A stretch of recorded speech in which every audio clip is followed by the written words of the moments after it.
Mom, what's that over there? When I returned home from my parents' house with my daughter, we were met with piles of trash bags in front of the entrance. As we approached, I realized that these bags contained my daughter's and my belongings, carelessly packed as if they were actual trash. Confused, I exclaimed, "What's this? Why is this happening?"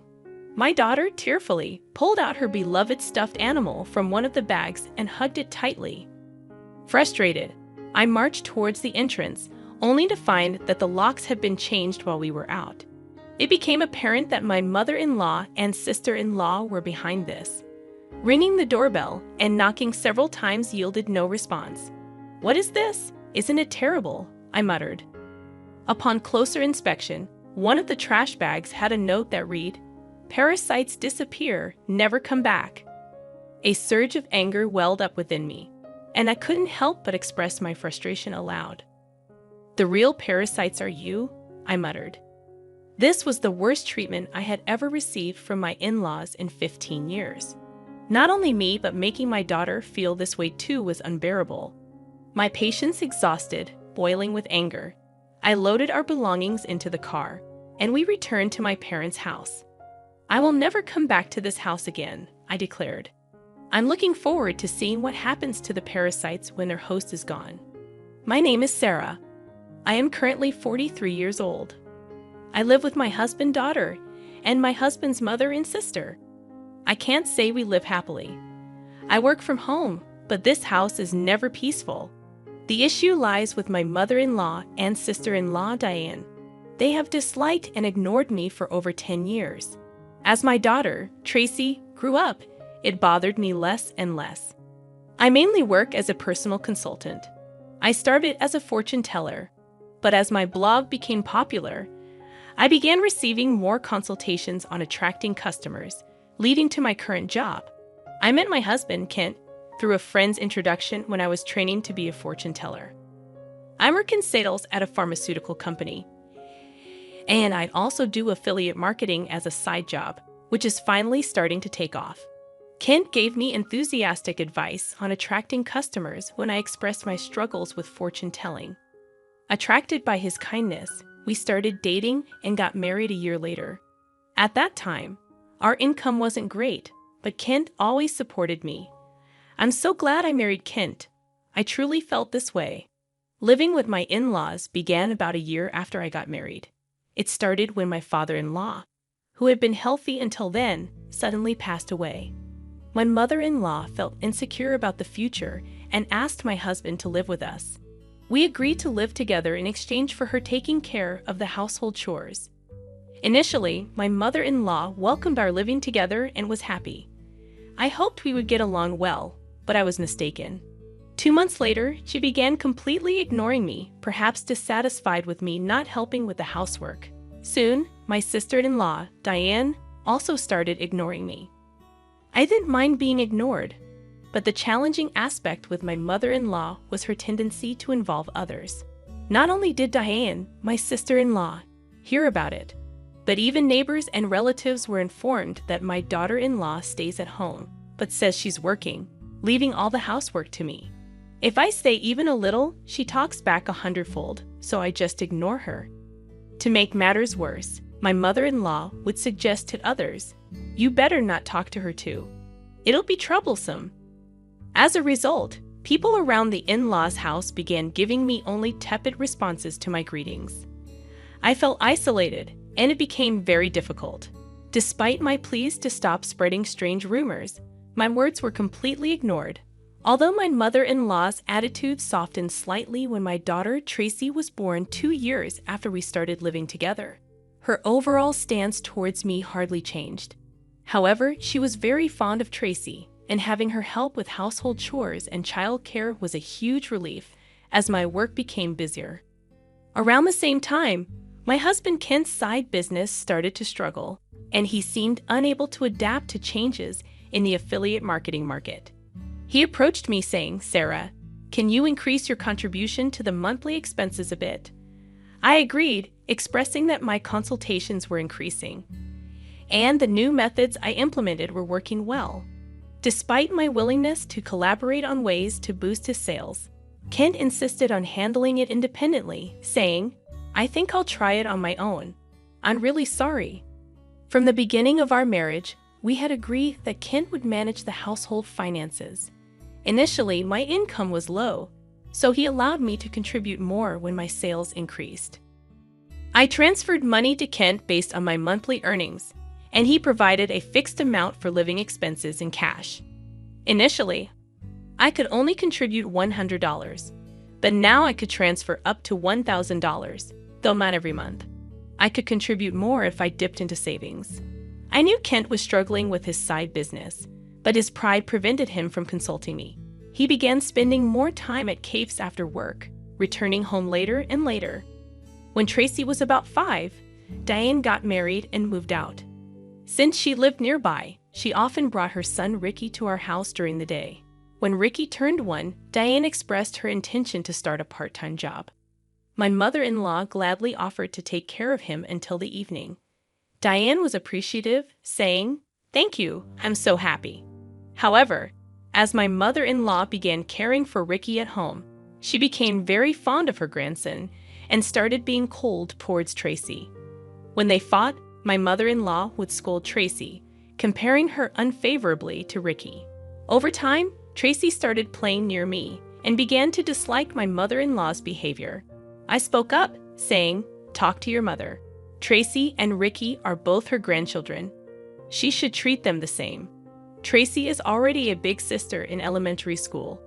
However, my mother-in-law's focus shifted, and she approached me saying, "Things are tough at the company right now. We might not get bonuses, so could you contribute a bit more?" Despite the challenges, my blog's client attraction was successful, and I started receiving more consultations as a consultant, earning far more than I did as a fortune teller. When Kent requested additional financial support, I responded, "I'm already contributing $2,000 a month. Isn't that enough?" "Yeah, I'm embarrassed to say, but my salary has decreased and the side business isn't going well." "Don't be secretive. We're a couple. We should support each other in tough times." "I'm really ashamed." "Thank you." Later, the amount I contributed gradually increased, and eventually I was transferring $4,000 a month to Kent. Still not wanting to hurt his pride, I let Kent continue to manage the finances. When Tracy was in 6th grade, Diane came back home with Ricky. It seems Diane got divorced due to her infidelity, but I don't know the details. By this time, Tracy could help around the house, so household chores were divided among each family, being ignored by my mother-in-law, and Diane continued, but it no longer bothered me. It's unfortunate that I couldn't give Tracy her own room when she started middle school, as Diane's return meant we ran out of rooms. One night, while discussing which tutoring school Tracy should attend for middle school, Diane suddenly said, "Hey, tutoring is expensive. Why doesn't Tracy study by herself? Could you stop making such comments? I'm paying for the tutoring, so it's none of your business what Sarah's paying." "Impossible. You don't earn anything. Kent said he's supporting you.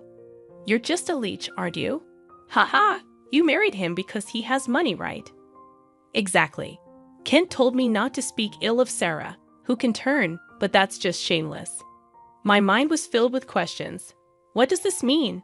What has Kent been telling his mother and the others?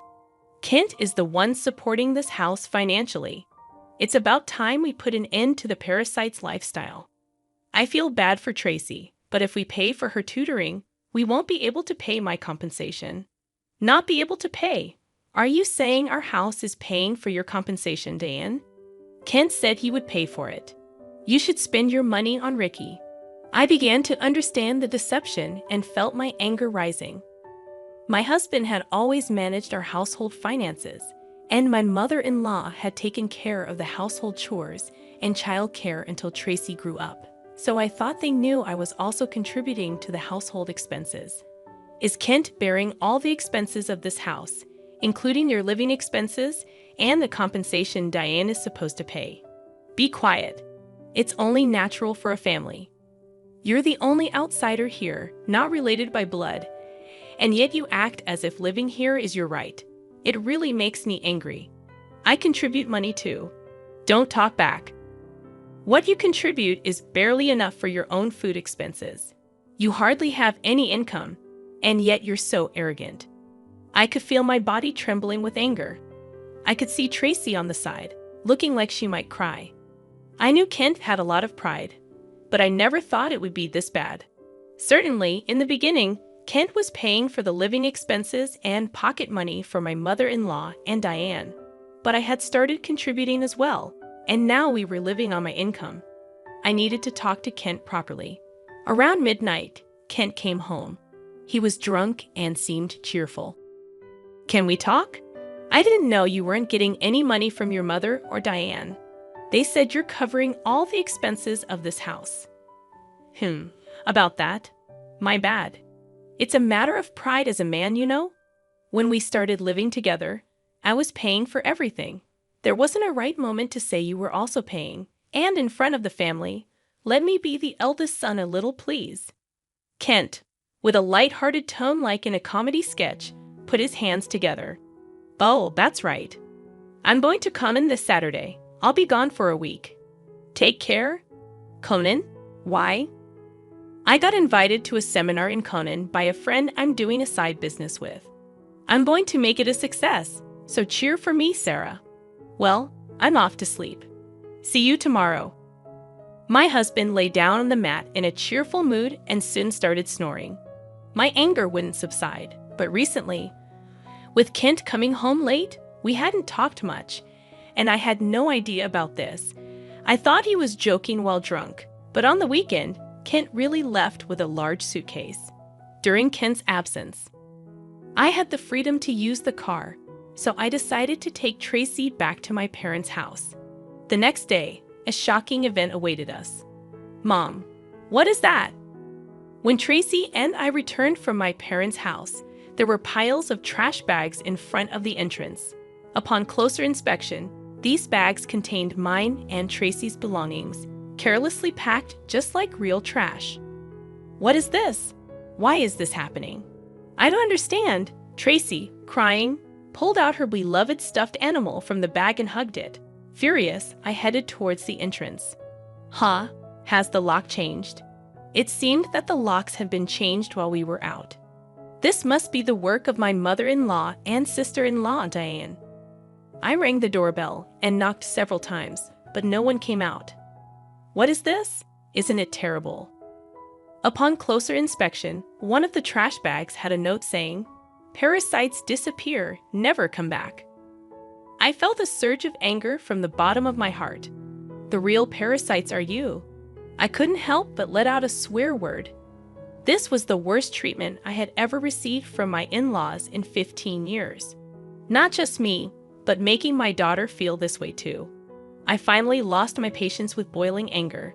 I loaded the luggage into the car, and we returned to my parents' house. I will never come back to this house again. I'm looking forward to seeing what happens to the parasites when their host is gone. When we returned to my parents' house, they were shocked. I hadn't told them about the ignoring from my in-laws, the money issues, and most of all, their attitude towards Tracy. Not wanting to worry them, my parents said, "There's no need to go back to that house. You should claim compensation from them." They cried with anger and told me to stay with them. My mother's words, "You really had it tough," made me cry too. In reality, I had been trying my best all this time. Enough is enough. I finally decided to confront my feelings while staying at my parents' house. I contacted a friend who had introduced me to Kent. She was connected to Kent's side business friends. "Are you doing well? I want to ask you something. Do you know if Kent's friends are currently in Conan, that famous entrepreneur seminar, right? I was invited but wasn't interested, so I declined." "Kent didn't go, did he?" "Yeah, that's right. By the way, I heard Kent quit his job and is now managing a business with his wife. You two must be close." Yes, that's right." Nonchalantly, I replied and hung up immediately. After I called Kent's company, what my friend said was true, and to my surprise, Kent had quit his job 2 years ago. This meant that for the past 2 years, I had been paying almost all of the living expenses for my in-laws. Looking back over the years, I suddenly felt hollow. A week later, I received a laid-back message from Kent saying he was back in the US. After continuously ignoring him, I stopped hearing from him altogether. He must have heard the news back home. Expecting persistent contact from Kent, I hired a detective to investigate him. The investigation revealed that Kent, dressed in a suit in the morning, spent his afternoons gambling and evenings at a woman's house. So I asked for an investigation into his infidelity as well. 3 weeks later, Kent called me. It must have been close to his former company's payday, and he was panicking. "Sarah, sorry I couldn't contact you. I'm sorry for what my family did. I heard they kicked you out, and I was thinking, why did it come to this? Really? Did you tell the truth to your mother and Diane?" Kent quickly changed the subject and said something unbelievable. "Let's leave that house and live in a new home, just the three of us. I'll cut ties with those who disregard you, Sarah. I'm ready to abandon my mother and Diane, so please come back." Are you really cutting ties with your mother and Diane? Was Kent planning to easily discard them after making them dependent on him? I was disappointed in Kent and his self-centered actions, so I told him, "I'm coming back for now, so leave the door unlocked." Kent seemed delayed at my message. A few days later, I returned to my in-laws' house with Tracy. Kent, his mother, and Diane were there, but Ricky was nowhere to be seen. I was relieved that Ricky didn't have to witness the adults' ugly arguments. When Kent made some remarks, I ignored the displeased pair and took out a divorce form from my bag. I confronted the surprised Kent. "I heard you quit your job without telling me. Since we're supposedly managing a business together, does that mean the $4,000 I've been transferring every month was actually your salary?" Kent tried to excuse himself. "No, that's not it. I told you the business was in trouble, right? So, I decided to quit before getting fired. Carly, I heard you quit 2 years ago, right? I called your company, and it's still not bankrupt." Kent fell silent. I pressed further. "By the way, what role do you play in our joint business management? Are you the accountant?" Kent became increasingly uneasy and started sweating. "Kent is supporting the whole family, isn't he, Mother? He quit his job, his side business isn't going well, and yet it's a mystery where the money is coming from. I'm leaving, but please continue to get financial support from Kent." My mother-in-law and Diane's faces turned pale and ashen. "But the other day on the phone, you were crying and begging to save only yourself, saying you'd cut ties with your mother and sister. Haha, but that won't happen. I'm also discarding Kent here." "What do you mean? I don't understand. Kent hasn't been going to work. That's a lie. He leaves in a suit, and Sarah was supporting the household. It's true. Sarah has been paying for everything for years. I'm unemployed now and not doing any side business. We're going to have a hard life because you guys kicked Sarah out. We could have had an easy life without working if you hadn't done anything unnecessary." "What do you mean by that? You were planning to abandon us, weren't you?" Kent's response ignited the fury of my mother-in-law and Diane. As the three of them caused a commotion, Tracy and I began to take action. I came to pick up some forgotten items. I took a cleaning robot bought within the last 6 months, an expensive microwave favored by my mother-in-law, and a beauty device Diane had gotten from Kent. "Wait, that's mine. This is mine since I bought it with my money, or you can pay me back for it."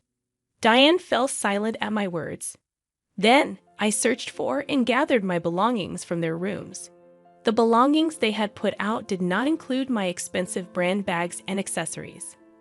"Why are you taking that too? This is mine." I ignored their complaints and sweet talk. Finally, I dropped a bombshell on Kent. "Oh, I forgot. I plan to claim compensation from your mistress, Mary, too. Tell her it's no use running away." "What? How do you know about her? I know you went to Conan with Mary recently. Good for you, right?" "Of course. I have all the evidence of the affair, so no escaping that." "No way. You've been deceiving me and having fun for the past 2 years." I'll be claiming compensation for the affair, child support for Tracy, and oh, you were secretly paying Diane's compensation too. I'll be claiming that back as well. As I prepared to leave, my mother-in-law and Diane desperately tried to stop me. I was wrong, Sarah. I'm sorry. We just believed what Ken said. We can't live without you. We'll do anything. Please help us. I can't pay you back for the compensation. I'm sorry too. I apologize for everything. You'll forgive us, right? I couldn't help but laugh at their foolish faces. They finally realized who had been supporting their lifestyle, realizing too late that their non-blood related support was gone. Let's just ignore these people, Mom. Let's go home. Yes, that's right. Kent, you'll be hearing from the lawyers soon. Please take care of it. Leaving a dejected Kent behind, we returned home with the items we had collected. Later, my divorce with Kent was finalized, and I demanded compensation through a lawyer. I received numerous apologies and pleas for reconciliation from my mother-in-law and Diane, but I ignored them all. Surprisingly, there was still some inheritance left from Ken's father. The fact that they had been living off my money without using their own angered me again. However, the inheritance wasn't enough for the compensation, and ultimately, they had to sell the house to make a lump sum payment. Naturally, this included the compensation I had been paying for Diane. After selling the house, I don't know what became of Ken's family. I hope Ken can take care of his family, but ultimately, he will choose his path. I also claimed compensation from Kent's mistress, which led to an unexpected revelation.